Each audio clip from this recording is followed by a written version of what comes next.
জুমার দিনের প্রথম সুন্নত হচ্ছে জুমার দিনের ফজরের নামাজটা জামাতে পড়া। সবাই কয় খাইছে, হুজুরে ধরছে জায়গা মতো, আসল জায়গায়। জুমার নামাজের প্রথম সুন্নত হচ্ছে ফজরের নামাজটা কি পড়া? জামাতে। আফদালুস সালাওয়াত ইনদাল্লাহি সালাতুল ফাজরি ফি ইয়াউমিল জুমআতি ফি জামাআহ। বিশ্বনবী বললেন জুমার নামাজের 15টা সুন্নত মুখস্থ রাখতে হবে। 1 নাম্বার সুন্নত ফজরের সালাত জামাতে পড়তে হবে। 2 নামাজ মুনাফিকদের কাছে সবচেয়ে কঠিন, একটা হচ্ছে ফজরের নামাজ আর একটা এশার নামাজ। এক আলেমকে জিজ্ঞেস করা হলো ফজরের বাতাসটা এত ঠান্ডা আর স্নিগ্ধ কেন? আলেম উত্তর দিয়েছিল কারণ ফজরের বাতাসে মুনাফিকদের নাকের দুর্গন্ধ মিশে না। ফজরের বাতাসটা স্নিগ্ধ, ফজরের সময় আল্লাহওয়ালাদের আনাগোনা, মুসল্লিদের আনাগোনা, ইসলামের পক্ষের শক্তির আনাগোনা। চিল্লায় বলেন ঠিক কিনা? মসজিদে নববীতে জুমার নামাজের দৃশ্য আর ফজরের নামাজের দৃশ্য ছিল এক।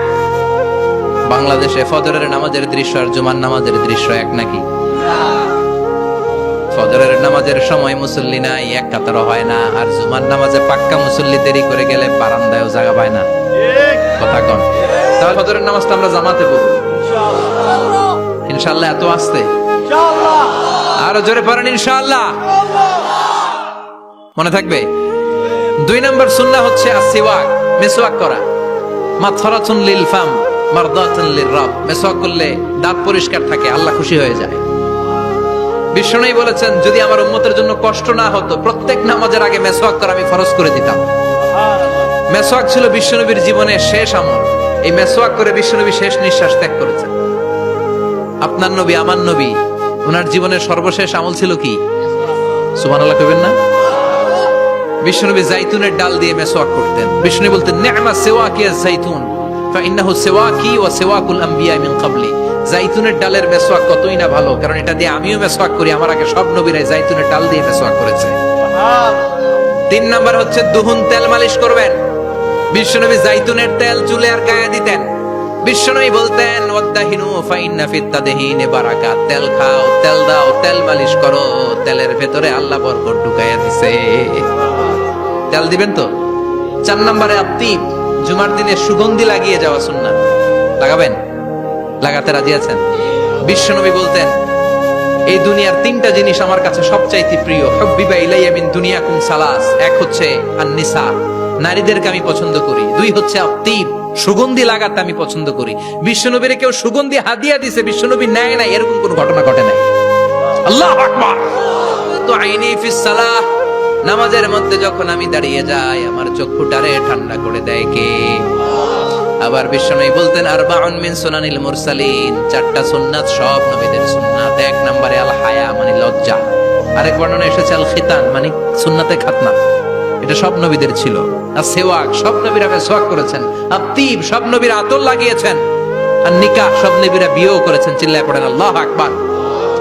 আর লিবাস আহসানা সিয়াব, সুন্দর জামা পরা। নট নেসেসারি যে নতুন জামা হতে হবে, পুরাতন জামাও ধুয়ে আয়রন করে পরলে একটা সৌন্দর্য আছে না নাই? ইন্নাল্লাহা জামিল ওয়া ইউহিব্বুল জামাল। আল্লাহ নিজে সুন্দর, সৌন্দর্যকে আল্লাহ পছন্দ করেন। পৃথিবীতে সবচেয়ে সুন্দর কে? পৃথিবী সুন্দর, মানুষ সুন্দর, আসমান সুন্দর, জমিন সুন্দর, সুন্দরে সুন্দরে পাল্লা। জানি না কত সুন্দর তুমি আল্লাহ, জানি না কত সুন্দর তুমি আল্লাহ। সুবহানাল্লাহ পড়েন। ইন্নাল্লাহা ইউহিব্বু আইয়ারা আসারা নি'মাতিহি আলা আবদি। আল্লাহ তার বান্দার উপর তার নেয়ামতের ছিটেফোঁটা দেখতে চান। আপনি যদি ধনী হন দামি জামা পরবেন, সুন্দর জামা পরবেন। অনেকে আছে অনেক ধনী কিপটুসের মতো সিরা জামা পরে, আছে না নাই? আপনি ধনী মানুষ, আপনি সিরা জামা পরছেন কেন? আপনার যে সম্পদ আছে এটার বহিঃপ্রকাশ আল্লাহ দেখতে পছন্দ করে। আপনাকে যে আল্লাহ কি নাজ নেয়ামত দিয়েছে, অহংকার ছাড়া স্বাভাবিক বহিঃপ্রকাশটা আল্লাহ দেখতে পছন্দ করে। কোন সুবহানাল্লাহ। এরপরে তো ইকসারুস সালাহ আলান নবী, বিশ্বনবীর উপর বেশি বেশি দুরূদ পড়া। বিশ্বনবী বলতেন জুমার দিন শ্রেষ্ঠ দিন, এই দিন আমার উপর বেশি বেশি দুরূদ পড়ো। ফাইন্না সালাতাকুম মা'রুদাতুন আলাইয়া, কেননা তোমরা যে আমার উপর দুরূদ পড়ো, আমি মরে যাওয়ার পরে এই দুরূদগুলো কে পাঠিয়েছে তার নাম, তার বাবার নাম সহ ফেরেশতারা আমার কবরে দিয়ে আসে। সাহাবারা বললেন ইয়া রাসূলুল্লাহ কাইফা সালাতুনা মা'রুদাতুন আলাইক, আপনি মরে যাওয়ার পরে আমাদের দুরূদ কেমন করে আপনি দেখবেন? ওয়াকাদ আরিমতা, আপনি তো পচে গলে মাটির সাথে মিশে যাবেন। বিশ্বনবী বলেন, ইন্নাল্লাহা হাররামা আলাল আরদি আন তাকুলা আজসাদাল আম্বিয়া। নবীদের লাশকে খেয়ে ফেলা, নবীদের লাশকে পচিয়ে ফেলা জমিনের সব মাটির জন্য আল্লাহ হারাম করে দিয়েছে। নবীদের লাশ পচে না, নবীদের লাশ গলে না। যারাই বিশ্বনবীর উপর দুরূদ পড়বেন, আপনার নাম সহ, আপনার বাবার নাম সহ, মালাইকাতু সাইয়াহিন, একদল ফেরেশতা আছে শুধু রাউন্ড দেয় গোটা ওয়ার্ল্ডে। কারা বিশ্বনবীর উপর দুরূদ পড়েছে, এই দুরূদ নিয়ে, এই নাম নিয়ে বিশ্বনবীর কবরে তারা পৌঁছে দেয়। চিল্লায় পড়েন আল্লাহু আকবার। এরপরে বিশ্বনবী বলতেন, জুমার দিনে সূরাতুল কাহাফ পড়বা, কাহাফ পড়া সুন্নাহ। সূরাতুল কাহাফ পড়তে রাজি আছেন? রাজি আছেন তো? 18 নম্বর সূরা, কোরআনের একেবারে মাঝখানের সূরা। আলহামদুলিল্লাহিল্লাযী আনজালা আলা আবদিহিল কিতাবা ওয়া লাম ইয়াজআল লাহু ইওয়াজা। এই আয়াত দিয়ে শুরু হয়েছে, শেষ করা হয়েছে ফামান কানা ইয়ারজু লিকা রাব্বিহি ফালইআমাল আমালান সালিহা ওয়া লা ইউশরিক বিইবাদাতি রাব্বিহি। আর মাঝখানে আছে ওয়ালিয়াতালাত্তাফ। হাফেজ সাহেবরা উত্তর দাও, মাঝখানে আছে কি? কথা কন। ওয়ালিয়াতালাত্তাফ একটা শব্দ আছে সূরা কাহাফের মাঝখানে। কোরআনের সব জায়গায় এক ফন্টে আয়াতগুলো লেখা, কিন্তু ওয়ালিয়াতালাত্তাফ মোটা করে লেখা আছে না? ডবল ফন্টে লেখা, মোটা, কারণ এটা কোরআনের একেবারে মাঝখানে অবস্থিত এই শব্দটা ওয়ালিয়াতালাত্তাফ। এর আগে যত শব্দ, এর পরে তত শব্দ। এর আগে যত কোরআনের অক্ষর, এর পরে তত অক্ষর। সুবহানাল্লাহ বাড়িতে গিয়া বিষ্ণু বললেন, সূরাতুল কাহাফ যে তেলাওয়াত করবে ইয়াকুনু লাহু নূর।